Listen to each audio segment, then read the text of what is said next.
Rudos Podcast.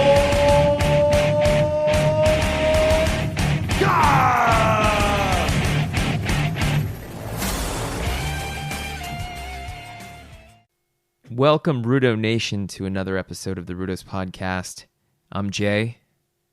What's going on? This is Scotty Nobelt. How are you doing tonight? Scotty, I am ready to talk about some wrestling. I am ready to talk about AEW. I am ready to talk about my trip to the Pro Wrestling Revolution November 16th show last Saturday here in San Francisco. Got to see some good lucha, the lucha indie. You are you're making me a little sad because I remember a time when I used to go to those shows with you, but now that I've traversed up the Pacific Coast, I can't make those shows. So I am looking forward to your report on this as much as our listeners are.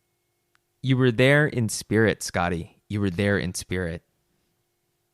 I could feel you. I could feel your spirit next to me as I was watching the show.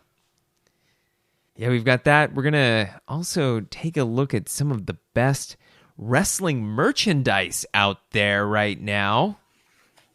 This, look, I've started getting emails and stuff, and everyone's starting to do like pre-Black Friday sales and that kind of shit, which, you know what? Heck with it. We'll do it too. I am not too proud to embrace the world of capitalism and start talking about Christmas before Thanksgiving's even here. Wow, that is peak capitalism. Talking about Christmas shopping even before Thanksgiving, the week before Thanksgiving. I know. It's like how are you going to give thanks while you're out with your Christmas shopping before Thanksgiving? It is impossible. But you know what? I don't care. We're going to do it anyway. Be thankful you're not getting trampled on Black Friday. Is that what you should be thankful for? Yeah. Save Black Friday for hanging out with your family, then avoiding your family, and maybe if you're lucky, try watching a classic Starcade from the 80s. Another good one, trying to forget your family and also trying to forget your hangover. Oh, yeah. It's true. And even the thing with the Friday after Thanksgiving, it's part booze hangover, but it's also like a food hangover, man. It's sometimes like it's so delicious coming down, but like, it's going to make you feel sleepy the next day. Oh my God, dude. It feels like you have a 10-pound weight sitting in your colon the day after because you didn't eat, you just ate turkey and just garbage, but it's delicious. Absolutely. You know the thing that can help at that point though, and I'm not saying we're not sponsored by these guys yet, but a couple White Claws before you go to bed and a couple White Claws when you get up the next day. Yeah, hair of the dog. And this dog has claws. Well, sparkling water is a digestive aid, and White Claw is technically it's sparkling water, is it not? It is. It absolutely is. There's a lot of science behind how if you're starting to feel hungover, a little bit of alcohol will help like trick your body out of hangover mode. You don't have to get drunk again. I mean, you can if you want. I am by no means a moral authority on these things. But it might be the right thing. There's a reason why people have been practicing hair of the dog for a long time. That's true. And by the way, if we were sponsored by a CBD company, here is where I would be shilling some CBD products. I'd probably try to. Are they trying to sell like CBD products as hangover cures now? Not yet, but they probably should. A CBD is a wonderful cure-all. It's a magical thing.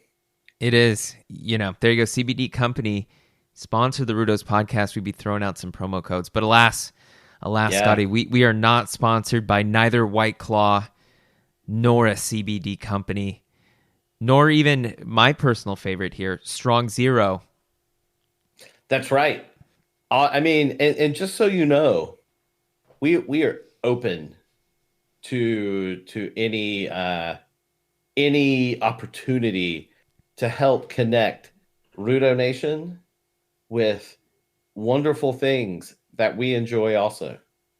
I have no shame. I will shamelessly shill anything that sponsored us. I will shill it up, whatever it takes.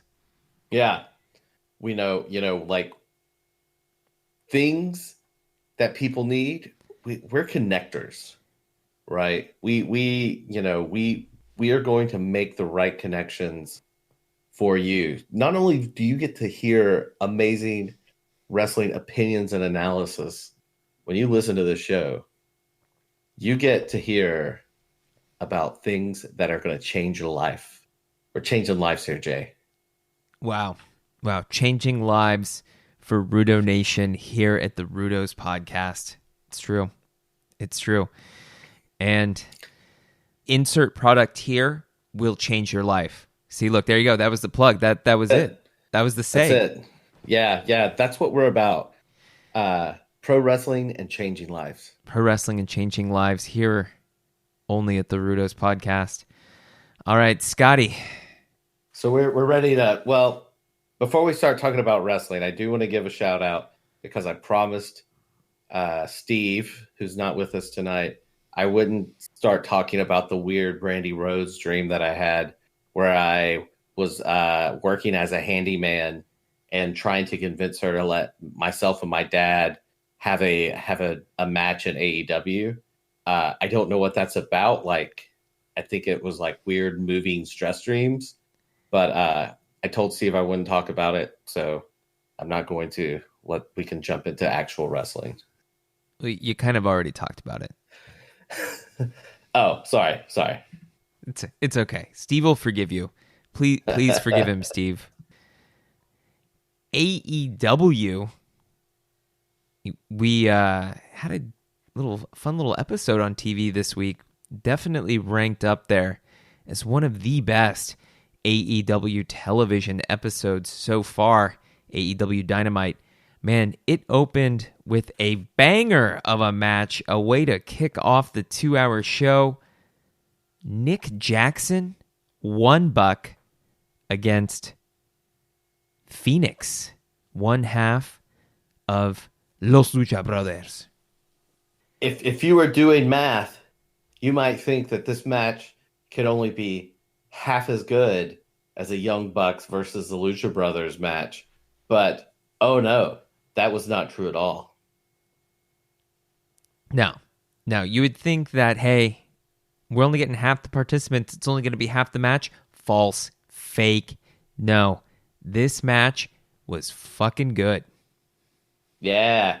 These guys, I mean, really, I think the other part of this is while they are members of great duos, great tag team partners, great teams respectively. Either one of these guys could be headlining anywhere in the world as a singles competitor, I believe. I think they just like tagging with their brothers too much.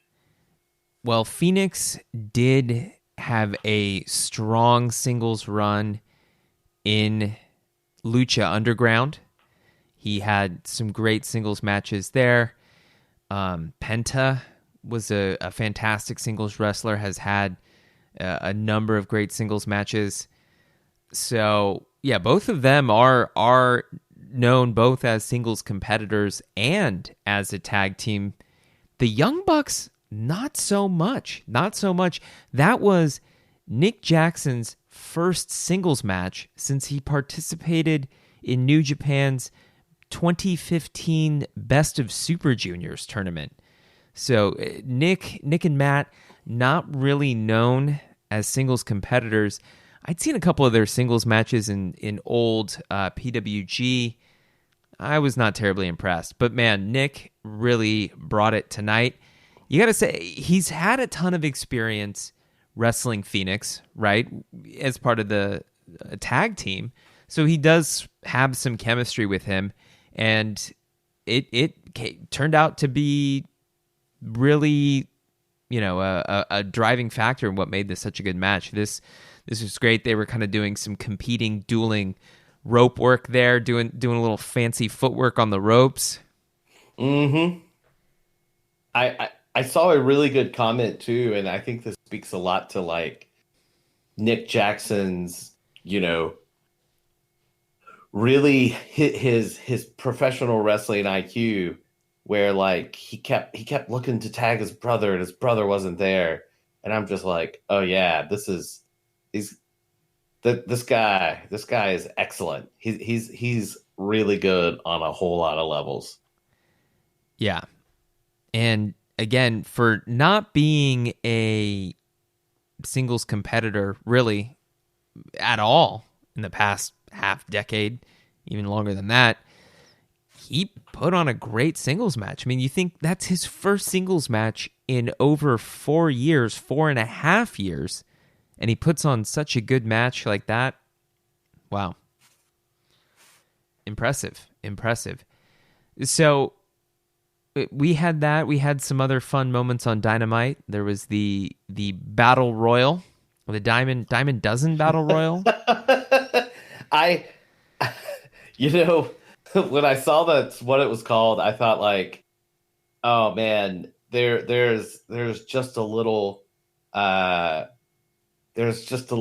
of Dusty Rhodes magic kind of sprinkled everywhere throughout this promotion, right? Like, it sounds like a Dusty Rhodes idea, and it is awesome that they are doing some different kind of takes on different ways of, getting all these different wrestlers in the ring. Different ways of getting wrestlers in the ring, different ways of advancing certain storylines for them.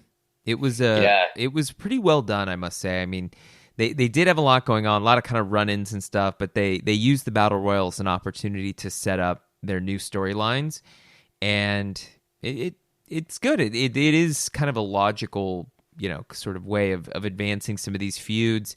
And you saw the Joey Janela, Sean Spears feud, Penta having his feud with Christopher Daniels.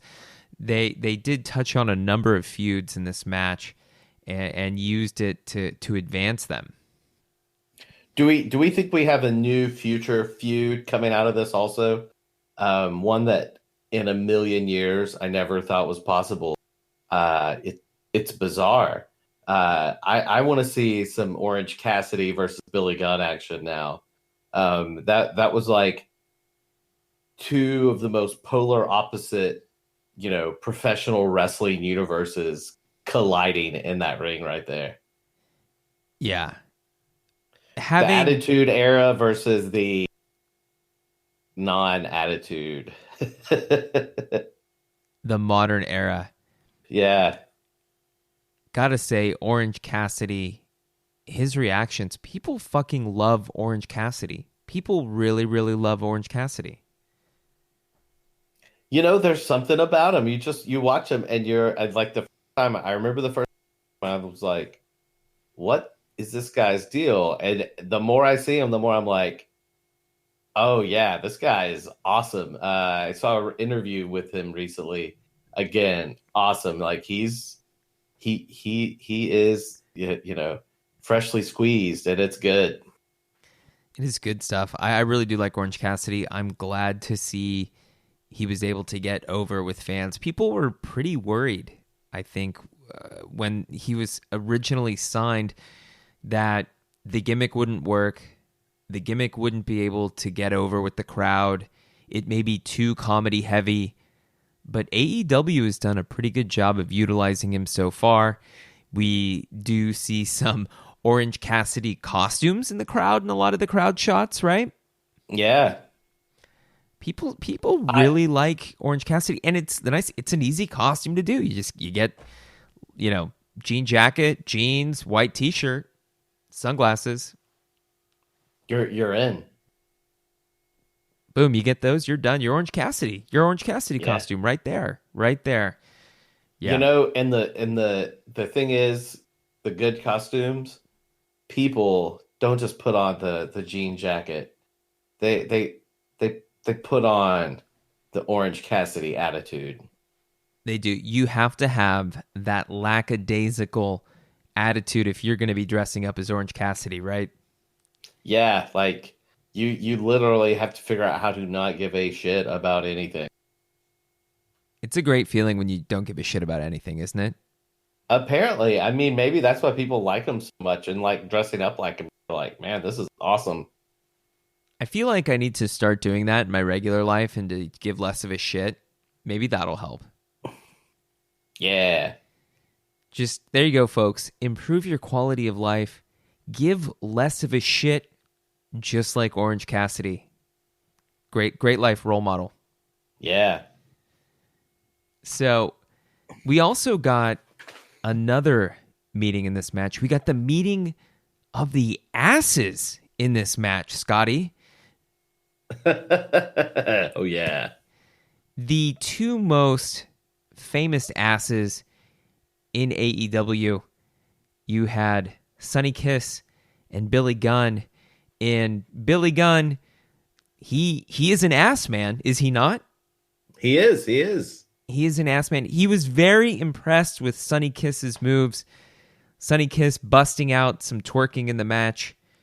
I love Sonny Kiss. Sonny Kiss is a fantastic wrestler. Yeah, Kiss is excellent.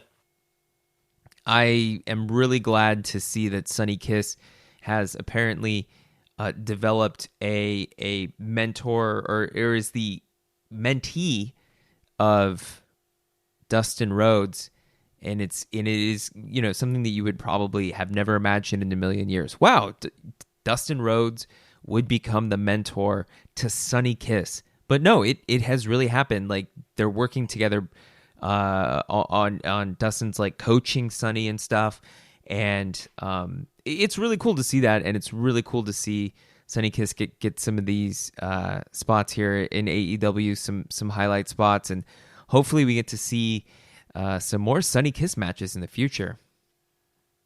Oh yeah, I mean, I think the Dustin Rhodes Sonny Kiss tag team, that's a pretty good matchup too. Yeah, I'm into it. I want to see where they go next with it. Yeah, and then really the highlight of the Battle Royal, MJF spoiling everyone's fun. But isn't that what he does? That really is what he does. And man, I mean, nothing pissed the crowd off more than MJF just completely coming in, ruining the fun, and then stealing it at the very end, sliding into the ring, and getting the final elimination to get the win. And it's good. I mean, look, I think this is what, people want to see, like MJF versus Hangman Page. That sounds like a good feud. I mean, it has a lot of things working for you. You've got MJF versus the man in the suit and the scarf, and he's better than you. And you got, kind of the everyman in some ways with Adam Page, and the crowd will eat this up. Everybody will be waiting to see Adam Page do cowboy shit on MJF. I got to say, this is probably AEW's most money feud they have, kind of between the upper mid card guys. Mm-hmm. And are you at all surprised that they went to the Hangman MJF feud so early? Do you think that they should have maybe kind of had them stay apart and build up a little more heat on them separately over a few months and then run it? Or do you think now is the right time? Both guys are hot. MJF is getting tons of heat. Hangman Page is showing some improvement, showing some babyface fire. People are getting behind him. Do you think now is the time to strike while the iron is hot? I think it's what you're saying about Hangman Page, man. He's starting to get the babyface love, and putting him with MJF is gonna just really amplify that, right? I think it's the right thing to do because you're gonna cement Hangman Page in that role. And just because they're doing it now doesn't mean this couldn't go on for a little while either. I guess they'll be wrestling each other for the diamond ring, right? Like who I don't know how that's going to work after they get it, but I'm imagining there will be some extended work between them because of it. They are going to face off for that bling bling diamond ring next week on Dynamite. That should be a great match. Next week's Dynamite. Well, yeah, somebody's going to have a little something extra to be thankful for on Thursday. And on top of that, we are going to get a title defense by Le Champion, Chris Jericho, for next week's Thanksgiving themed episode. I don't know if it's Thanksgiving themed or not. I can't say that, but hey, you never know. They might have a Thanksgiving food fight on there, right? Yeah, totally. But in a great promo segment, we saw Scorpio Sky showing off some of his promo skills, something that I don't think a lot of people knew he had before that. Scorpio Sky, coming from the Los Angeles indie scene, had really not had the type of exposure, really, that up until he joined SCU in Ring of Honor.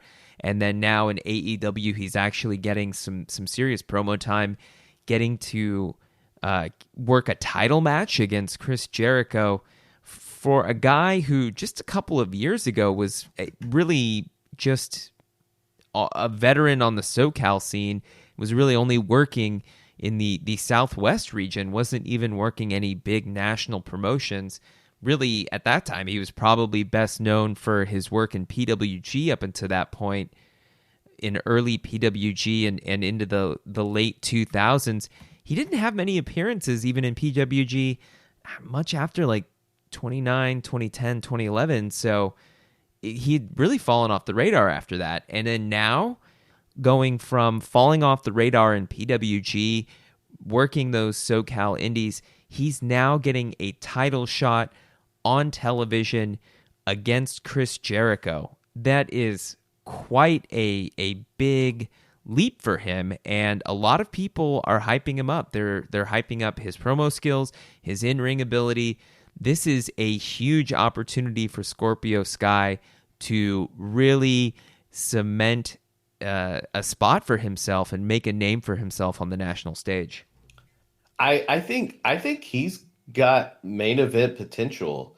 I mean, I've seen him in some different like video vignettes, right, that they've done. His promos are pretty good, and he is an awesome wrestler. Like, he does all the cool shit. He is. He's very athletic. He is pretty experienced. He's very smooth in the ring.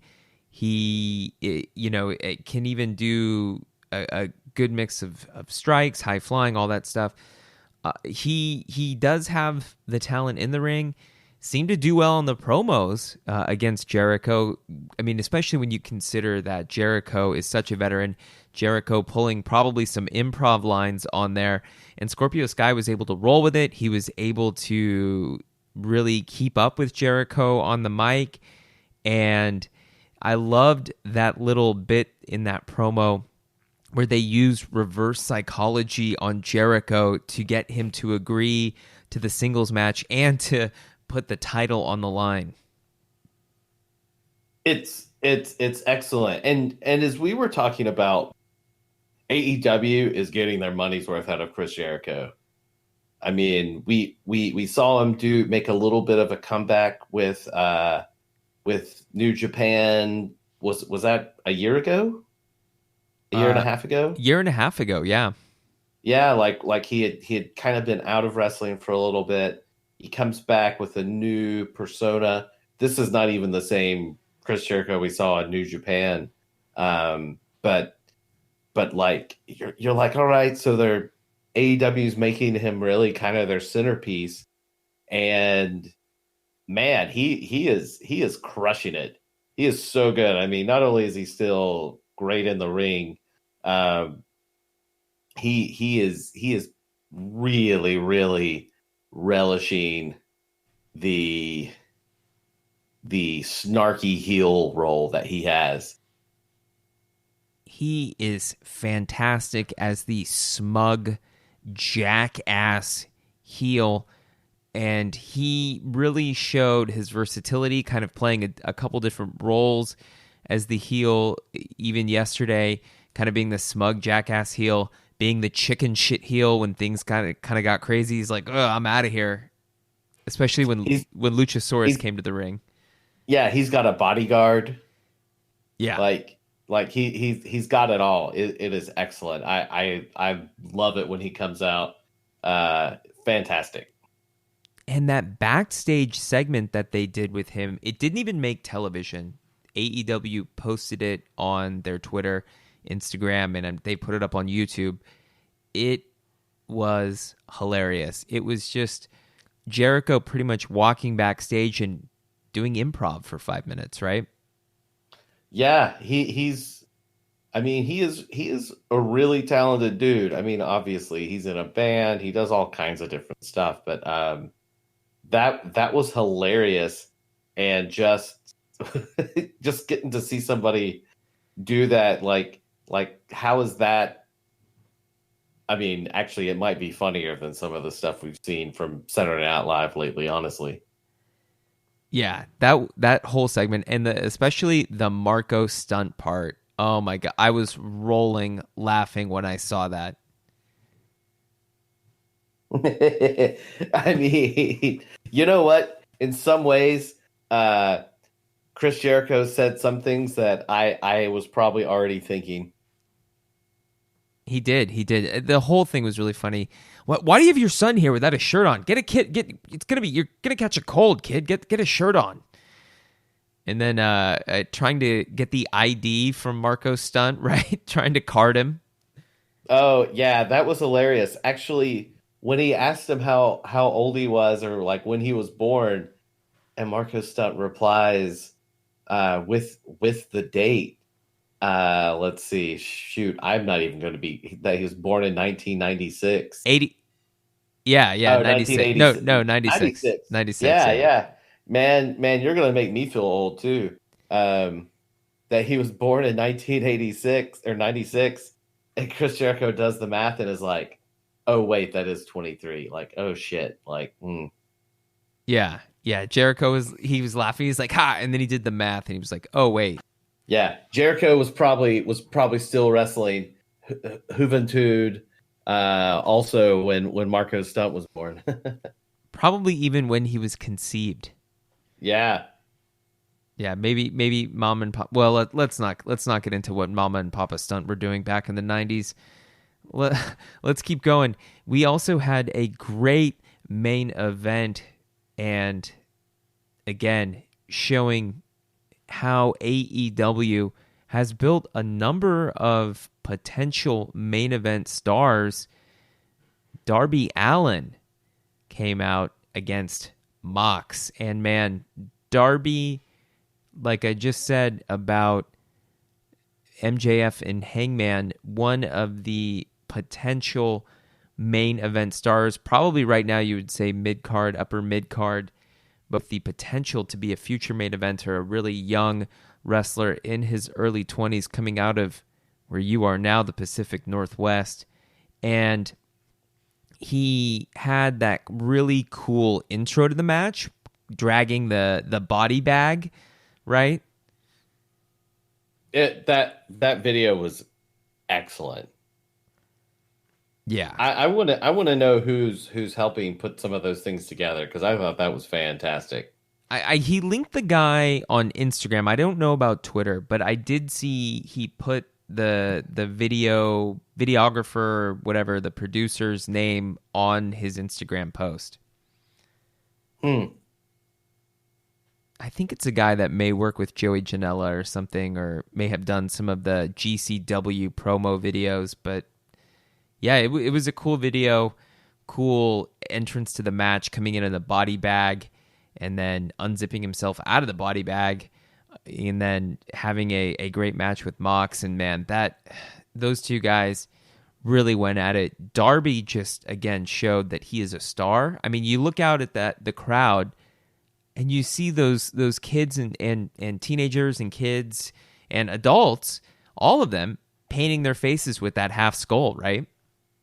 Oh man, it is a really cool look too. It is. It's a really unique look that sets him apart, and it's a cool kind of fan interaction thing where like people are able to go and people go and they do the half skull makeup. It looks really cool. I liked when he did the whole half of his body in the championship match against Jericho, right? He painted with the makeup the whole half of his body and had champ written all over the side of his body and the side of his face. Yeah, that was awesome too. I mean, he is fantastic.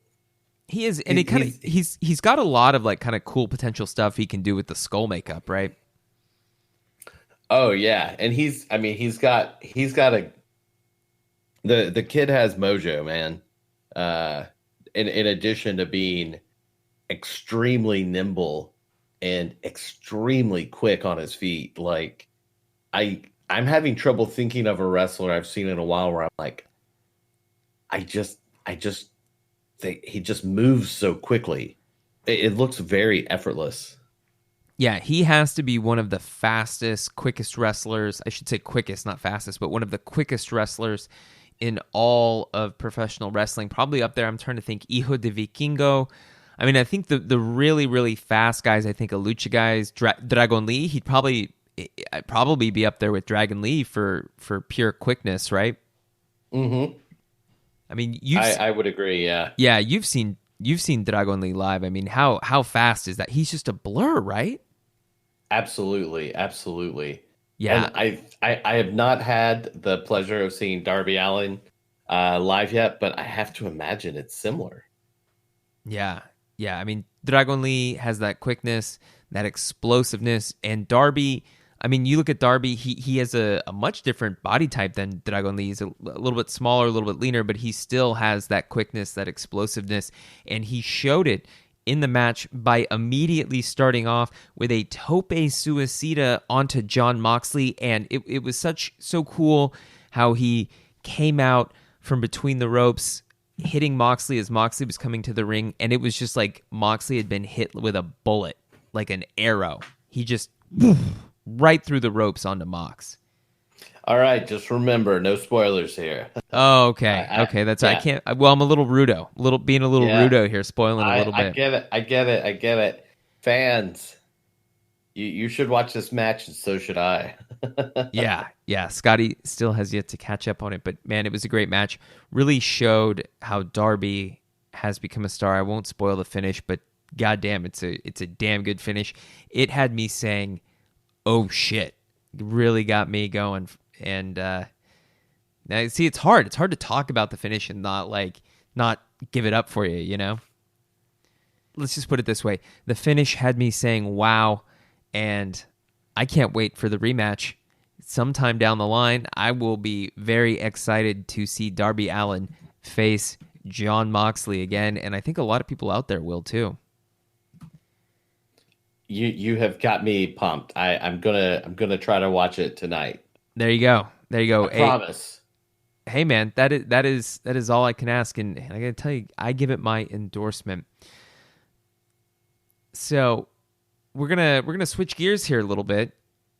We're gonna do a new segment. We've never done this before, but this is appropriate. We talked a little bit about Black Friday and shopping and capitalism and all of that at the beginning of the show, and now we're gonna go there. The holiday season is coming up. You may have a wrestling fan in your life you want to get a gift for, a wrestling gift, and we're going to give you the holiday gift guide, the Rudo's Podcast Holiday Gift Guide. And Scotty, I'm gonna turn it over to you to present the first few items on there, buddy. Well, thank you very much. Now, these gifts aren't just for friends, family, lovers, fellow wrestling fans, lovers. Yeah, or lovers. I mean, I don't know. That's up to you. That's up to you. But the Coworkers? first one, yeah, you probably don't want to give these to your coworkers unless you know they're really cool. But you know what? If you surprise somebody with one of these, uh, they are going to know that you are one Rudo AF mofo, right? These So, gifts, these you would only get these gifts if you're a Rudo, right? True Rudo yes. gifts. Yeah, these are I this first one, I don't even know how to describe it. But from a man who I want to be good friends with, uh I'm not yet. Superhuman, if you hear us, um let's talk. Superhuman, he's got his merch coming out just in time for the holidays. And his world famous catchphrase, fuck this shit, before he goes and does something only for the juggalos and juggalettes out there. He's got his own fuck this shit gold chain. This is amazing. And you can make your friends Christmas fucking superhuman. So that's one. That was the first one. And I mean, I'm gonna have to talk to my wife and be like, baby, I know you have trouble buying gifts for me, but I think I found one for you. There you go. There you go. And Yeah. you can show her, because there's really nothing like when your partner comes home and they find you and you're in the bed and you're wearing nothing but the fuck this shit chain, right? Yeah. Yeah.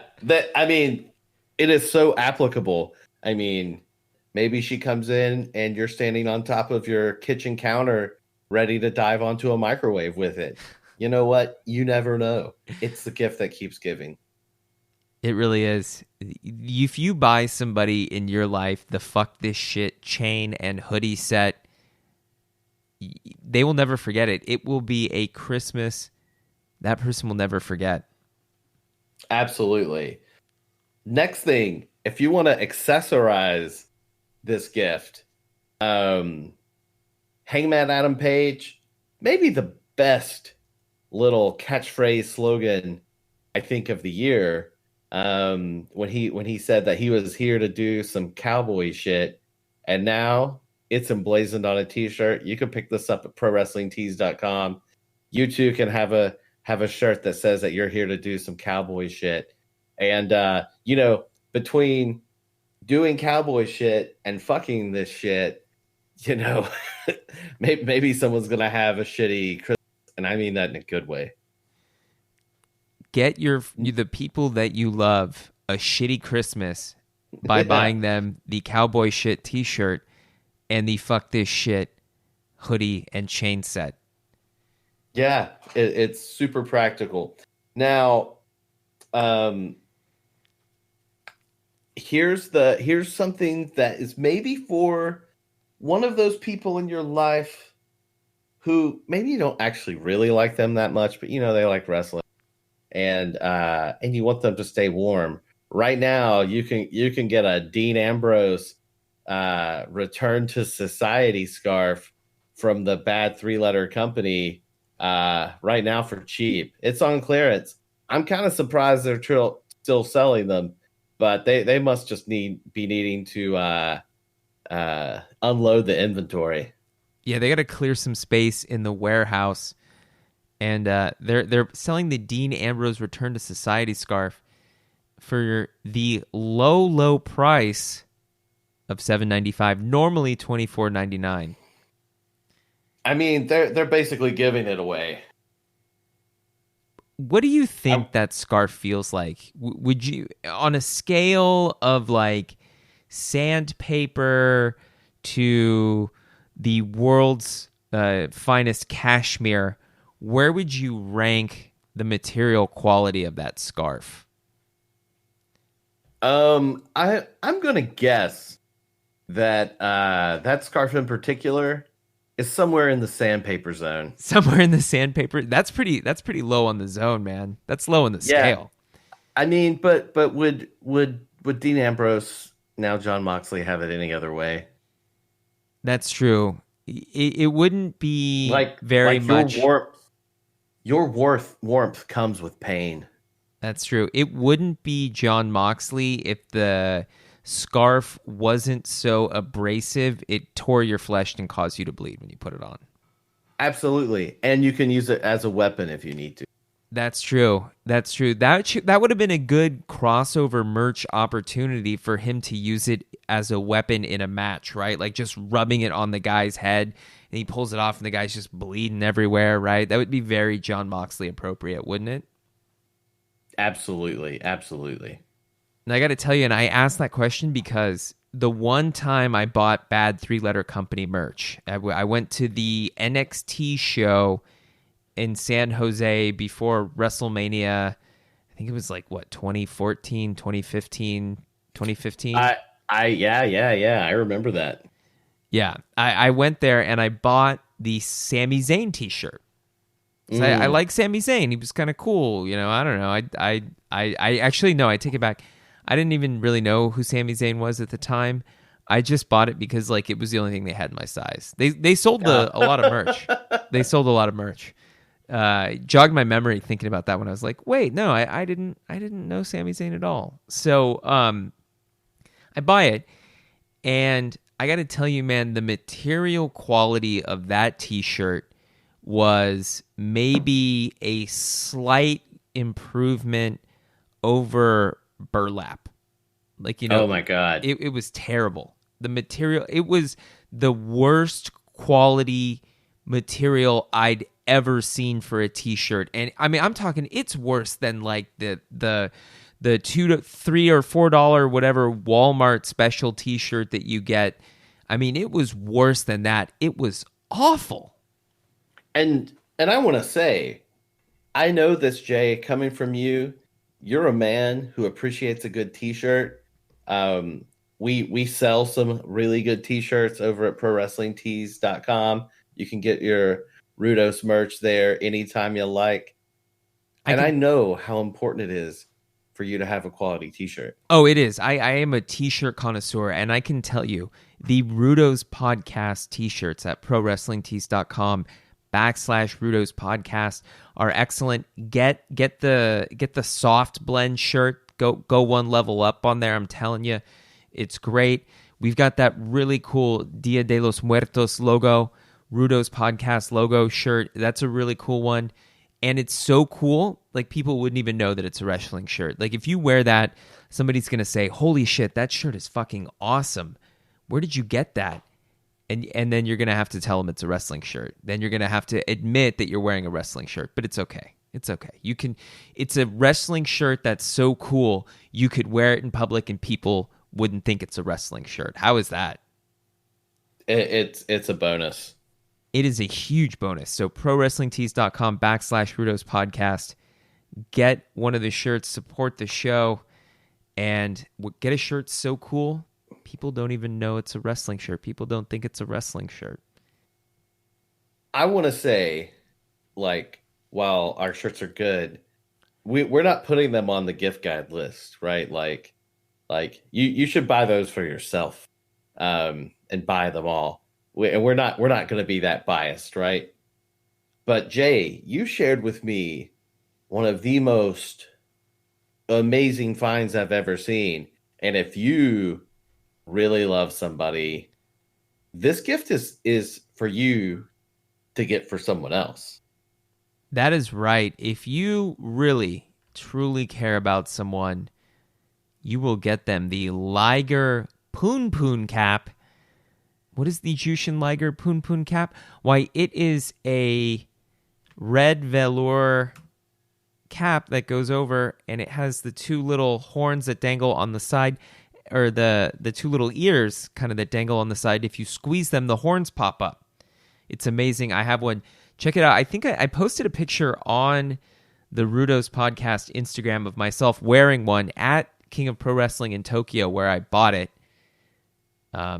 Check it out. Instagram.com/Rudo's podcast, at Rudo's podcast on Instagram. And you got to really love someone to get this, because I don't think they sell this in the US. I think you have to get it imported from Japan or go to a US New Japan show. So You're going to be paying some import fees, but hey, that you have to make sacrifices to get some of that sweet merch and show someone you really care about them by getting them a quality gift like the Jushin Liger Punpun cap. Absolutely. I don't know if anyone loves me that much, honestly. And I'm not saying that I'm not loved, but I don't know if anyone loves me that much. Wow. Well, I love you that much, Scotty. But oh, well, thank you. Yeah. You got one person. You got me. And hey, maybe Rudo Nation. Maybe. I don't know. Yeah. Well, I mean, I if people even come close, my heart will be full. Yeah. Yeah, because, man, you really have to care about somebody to get them the Jushin Liger Punpun cap. And, if you don't want to pay those import fees, like I said, ProWrestlingTees.com/Rudo's podcast. I think that's the most shameless merch shilling that we've done so far. It really is. Jay, as you mentioned at the top of the show, man, it sounds like Pro Wrestling Revolution just keeps getting better and better. And you went to one of their recent shows that had one of my favorite wrestlers participate, but also some really good other action. What were your highlights? Oh, man, I had a great time at Pro Wrestling Revolution this past Saturday, November 16th, at I believe it was John O'Connell High School in San Francisco. It was a good show, man. There was some fantastic lucha going on there. That is my favorite high school gym in San Francisco. Wow. That's a ringing endorsement. Yeah. So tell me what I missed. Like lay it on me, man. It sounds like it was a great show. Man, it was a great show. We got to see in action La Migra, Colt Stevens, the winner of last week's Rudo Move of the Week award for his promo in promoting this match, right? Absolutely. I mean, it was offensive. It was an offensive promo. And it was definitely offensive, and it set up this match very well. It did. This was a pretty good match. Bestia Seis was facing off against him for the Pro Wrestling Revolution light heavyweight title in a ladder match. And man, these guys busted out the ladders, and they were going at it, man. They were going after each other. They were brawling out around the ring. We got some dives. Colt Stevens ultimately took a muscle buster onto the ladder from Bestia. Bestia just fucking destroyed him with that muscle buster, man. Oh, it was quite a nasty looking bump there. He took him out, and then he dropped the knee on him to finish it off. So not only did he muscle buster him onto the ladder, he then dropped the knee on him to get the win. Oh shit, that sounds freaking crazy. I also have to imagine seeing a ladder match like that in such an intimate setting adds a little to the danger. It did. It was a ladder match. So the title was not suspended above the ring. And okay. This was a high school gym, so I don't think they could have really suspended it. They didn't rig any any scaffolding from the ceiling or whatever. Yeah, I think the only way you could have done it is if you had somebody throw a rope over the beam or something, like above the high school, above the floor, right? Like one of the support beams, and yeah, it would not have worked. That was a decent match. Colt Stevens, man, that bump, oof, that muscle buster bump on the ladder looked nasty, and then getting destroyed with that knee from Bestia. He had they had paramedics and ringside crew come and check on him after the match. He was slow getting off, but then he finally kind of regained his strength and cursed the crowd out. I'm sure he had some very choice probably at least kayfabe racist comment. Yeah, he was not happy about losing his title to Bestia. Bestia getting the pin on him after the knee, and so yeah, he lost. Man, he was not pleased. And then one of the other big highlights was the Flamita Puma King match. Very, very good match. Those two had some chemistry. Have had a number of matches together in Mexico. Tag matches and singles matches. They also had a recent singles match on Pro PWG that got really high marks. So yeah, these two have some experience together, and they put on a damn good lucha match, man. Flamita really impressed me. It was my first time seeing him live, and he's just incredibly agile, and it's just, man, he was flying and flipping around the ring. He really showed a good amount of talent, and it is not surprising that Ring of Honor snapped him up and gave him a contract, which was really just announced the following day. So Saturday night, he's working in San Francisco, and then Sunday, he flew to Ciudad Juarez to work for AAA. Ciudad Juarez just being over the border from El Paso, Texas. So, oh, wow. yeah, he had a quick turnaround for a four-way match the following night. It was against Brian Cage, Daga, and I'm forgetting the other person in that match. But Flamita was in that match, and yeah, he had the short turnaround the next day, and then on there they announced that he had been signed by Ring of Honor. So yeah, he unfortunately, this may be the last time that I get to see him in Pro Wrestling Revolution, and maybe the last time we get to see him for a while on the West Coast while he's under that Ring of Honor contract. So I'm glad I got to go, and I'm glad I got to see him. Hopefully, Scotty, you get to see him up there in the Pacific Northwest. Yeah, I'm looking forward to the chance. I mean, and good for him, man. Good for him getting that little bit bigger contract and working his way up the ranks. I have a feeling that they'll probably have a similar contract structure for him that they do for Arush, where he gets freedom to work wherever he wants internationally, Japan and Mexico. And like Ring of Honor probably gets like first rights to book his dates. You know what I mean? Like Ring of Honor would get first choice on dates, and then from there he could just book himself wherever he wants. I mean, outside of like the bad three-letter company. Ooh, I almost said it. You have to beep that out. I have to beat that out, yeah. And outside of the bad three-letter company and AEW, TNA, anything that those major companies that have TV, outside of that, he can pretty much call his own schedule there. So, especially internationally. So yeah, it'll be interesting to see what happens with him going forward in Ring of Honor. You know, Ring of Honor has one of his tag team partners and somebody he has a lot of experience with, Bandido. Although there are rumors about Bandido who will not re-sign with Ring of Honor when his contract is up sometime in the next few months. So we'll keep an eye on that too. Mm. But back to the Pro Wrestling Revolution. The main event was LA Park versus J.R. Kratos. Kratos, also a member of La Migra, along with Colt Stevens, the Border Patrol. They were also with J.R. Kratos' lackey ref, Sparky.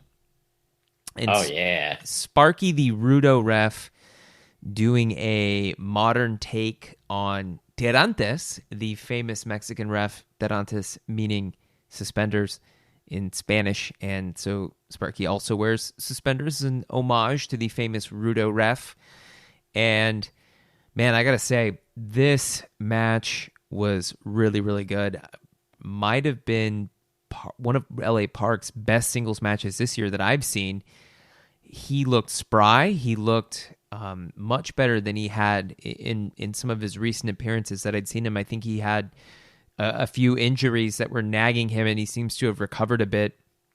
And I mean, this match was some of that more intense work, but some of it was brawling. They did a good job at splitting it up between that intense ring work and brawling around the ring, kind of giving Park time to catch his breath and not have to put his body through a ton. But hey, man, Park did a suicide dive, and he is not a small dude to do that.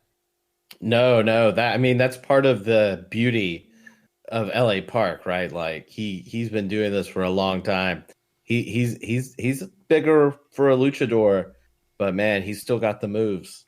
Yeah, I posted some videos on Twitter at Rudo's podcast. LA Park retweeted them, and you can see him showing off his quickness. I was shocked. I mean, like you said, he is a big dude. He is a big, burly guy. I mean, he is thick with two C's. Yeah, and he is not missing his meals.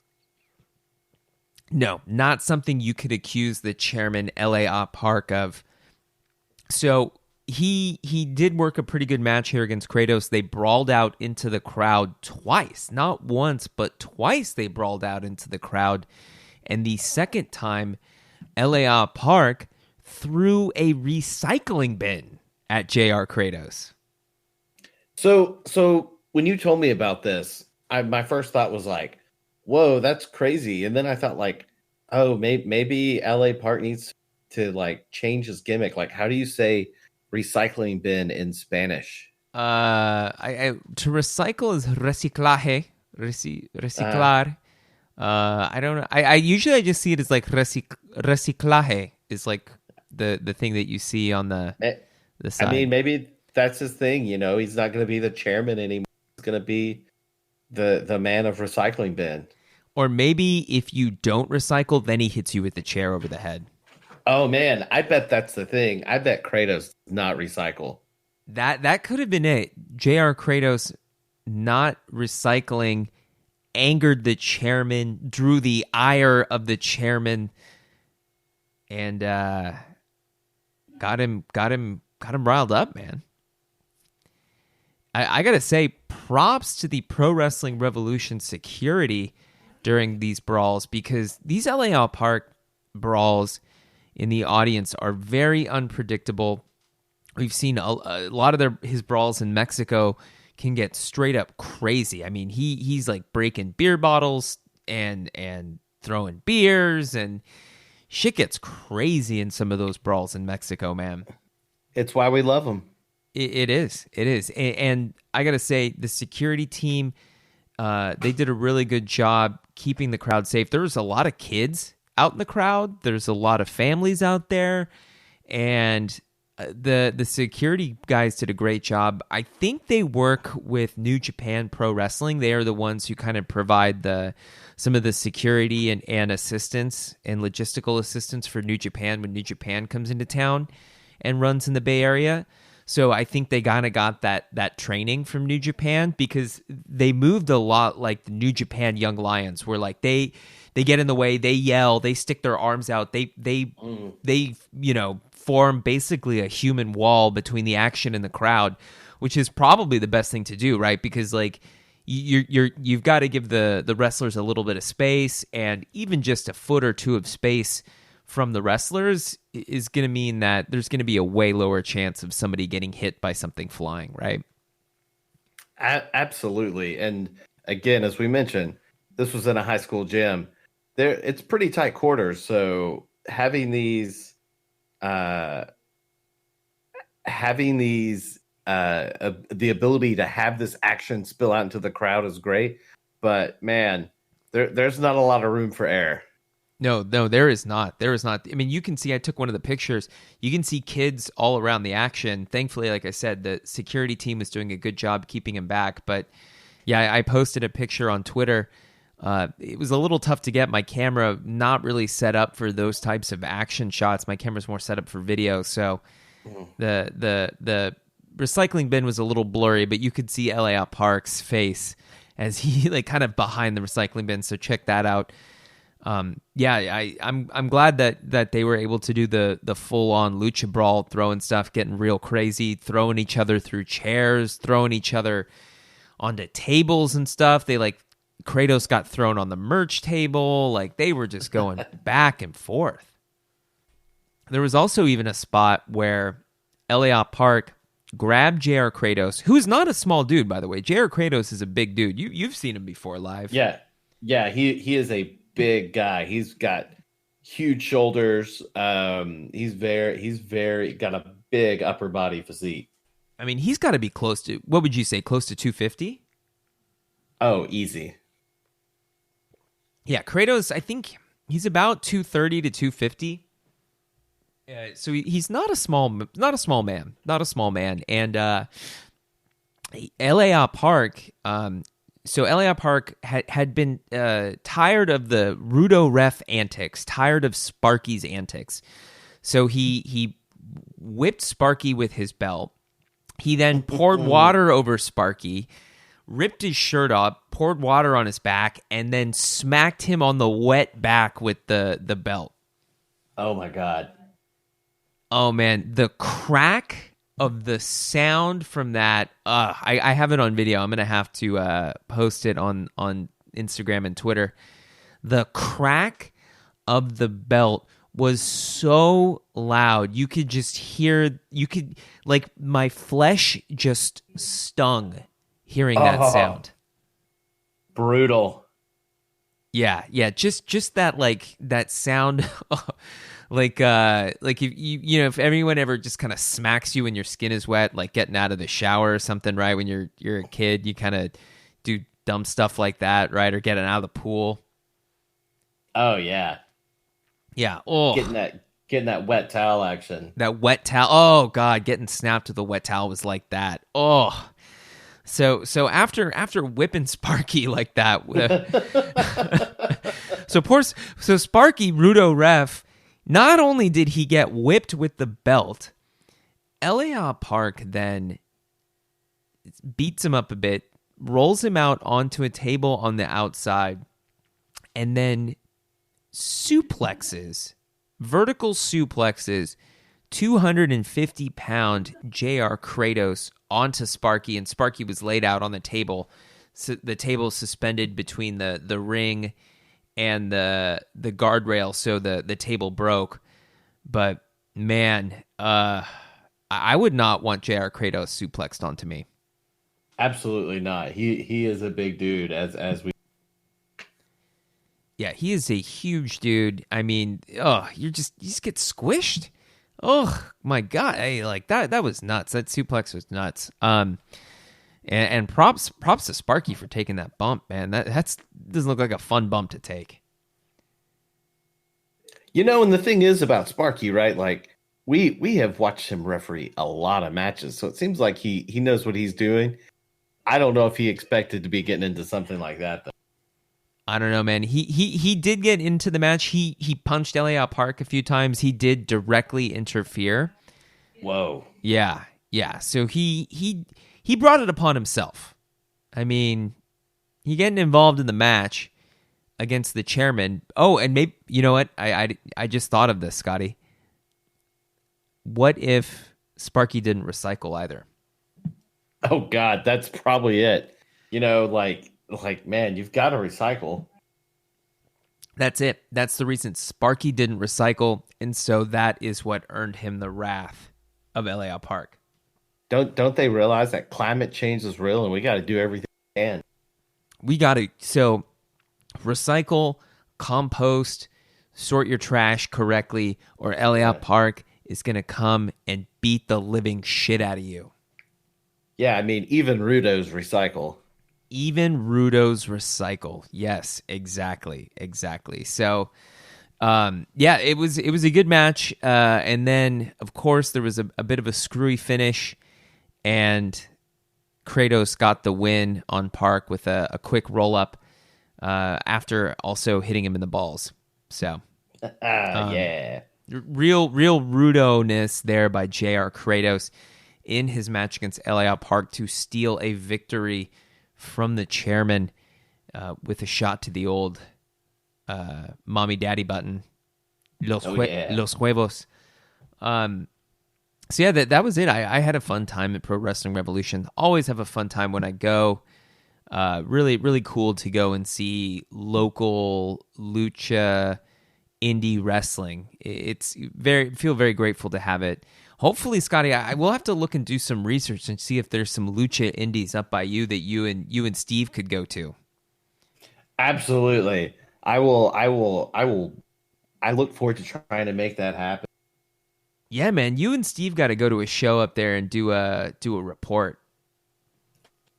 I mean, apparently there's what's the Northwest promotion? Was it like Defy? Defy, yeah.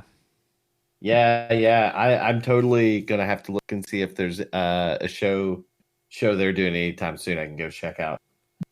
And the cool thing is too, Defy is partnered with New Japan, so there is a good chance you will get to see some New Japan action up there in the Pacific Northwest in the next year.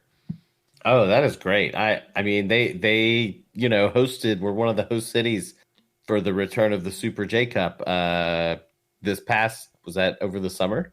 Yeah, over the summer. Yeah, so I mean, sure. I hope that, I think it's possible, and I will. I'm gonna have to keep my eyes out because I bet tickets will be a challenge to get for that too. Yeah, they'll probably sell out pretty quick. So yeah, that'll be something to look forward to in 2020. And maybe you could even get a Liger Punpun cap at the show. Only if somebody loves me that much. Hey man, I guess I don't love you because now I just realized they were selling them at the San Jose show and I didn't get one. Oh my God! Oh no! Because I had the Tokyo one, so yeah. You know that almost, you telling me that is almost the Rudo move of the week. Oh, it is almost, but it is not quite the Rudo move of the week, right? No way, man. And we've look, if there's one thing in the last week or so of pro wrestling that has been happening, there's been a lot of different Rudo moves. I'm not going to get into some of them because some of them are actually kind of trash. Some of them are good shit. This right here, this week's winner it's a classic example of a high quality Rudo move. And that, my friends, is Archer, our good friend. Everybody dies. The EBD Clawman himself. Archer making a small child cry in a recent NJPW event. We've tweeted out the picture. He looks evil and mean, and man, that is what he's supposed to be. And that kid is buying it, and that is very Rudo. Hey man, if angry Lance Archer was getting in my face, I'd cry too. Absolutely. I mean, I think Lance Archer could probably make me wet my pants if you really do. Well, I mean, did you see that video I had posted where he did the rope walk moonsault? Oh yeah. I mean, dude, Lance Archer, I'm gonna put this out there. I think he is gearing up for a huge 2020. Yeah, I mean, you look at what he's done this year, he's got to be up there with one of the most improved wrestlers of the year, right? Is there another more improved wrestler in 2020 than Lance Archer? I don't know. I think he's on the short list. But as we're getting close to the end of the year, we're going to have an answer for that, right? We are going to have the Rudo's podcast year-end awards, end of year, and maybe even we might throw in a one or two end of decade, right? Because we're looking at the end of an entire decade here, so maybe we'll even throw in a best of the decade award or two. I think certainly, we're all gonna remember like the teens, right? That's what we're calling this. It's the teens before we get into the 20s, man. the last of the weird kind of decades. Like nobody even knows what to call the 2001 to the or aughts. They call yeah. it the Oh, aughts. is that what it? Yeah. What I don't even know what that means. It's like I don't either. It makes zero fucking sense. Ought to not just make up words, right? um, but when we get into to 2020, we shit. You may need to go back. I jumped on the wrong thing. I should say, yeah, we may be a new podcast. Hell, has podcast even been around for 10 years? Like, I think it's time to do a best of decade countdown. Yeah, we'll do a couple best of decade awards in there too. And as we go into the 20s, man, it's weird. You know, you had the roaring 20s and the 1920s. I don't really know about the 1820s if they have anything special, but what are they going to call the 20s? What do you think? What are we going to call them? I can't even guess yet. I mean, we're gonna have to get there first. Although I think, you know, we're gonna talk about what's the best things of this year. We're gonna talk about some of the best things of this decade. I think when we hit 2020, we need to do a little preview of what do we think the future of this business is. I like it. What we'll also make some predictions for 2020 in that episode too. Yeah, let's do it. That's going to be awesome. We'll get the whole Rudo gang together. We'll have the best shit of the year award, the biggest Rudo move of the year. It's gonna be crazy, man. Yeah, I mean, I think 2020 will be the year of the Rudos.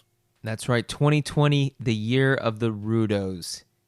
Watch out, folks. We're coming for you. Rudos Nation. Rudo Nation, Nacion Rudo. Thank you very much for joining us today on another episode of the Rudos Podcast.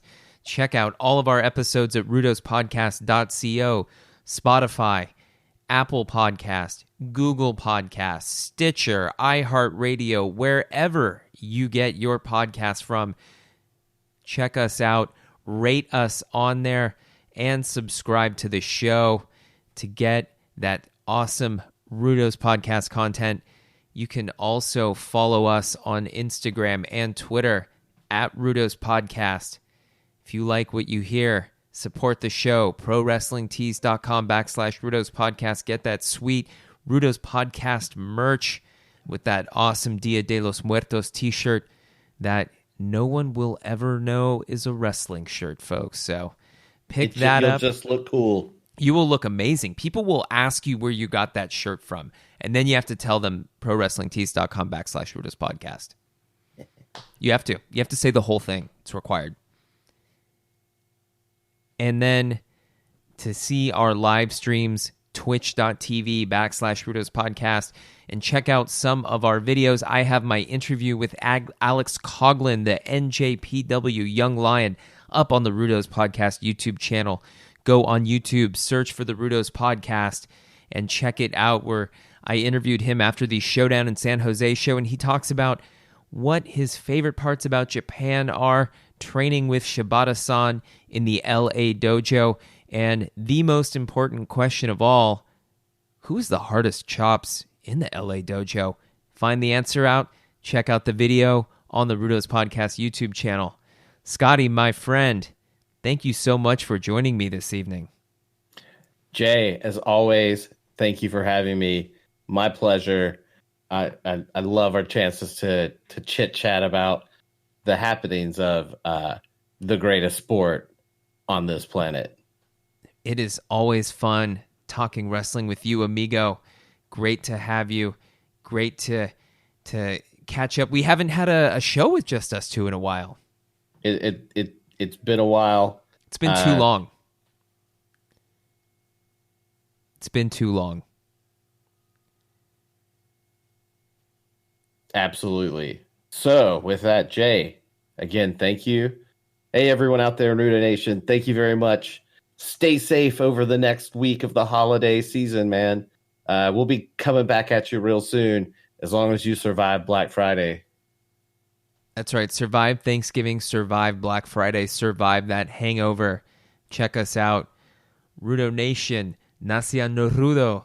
Muchísimas gracias. Arigatou gozaimasu. Thank you very much. Stay Rudo, my friends. Quédese Rudo, amigos.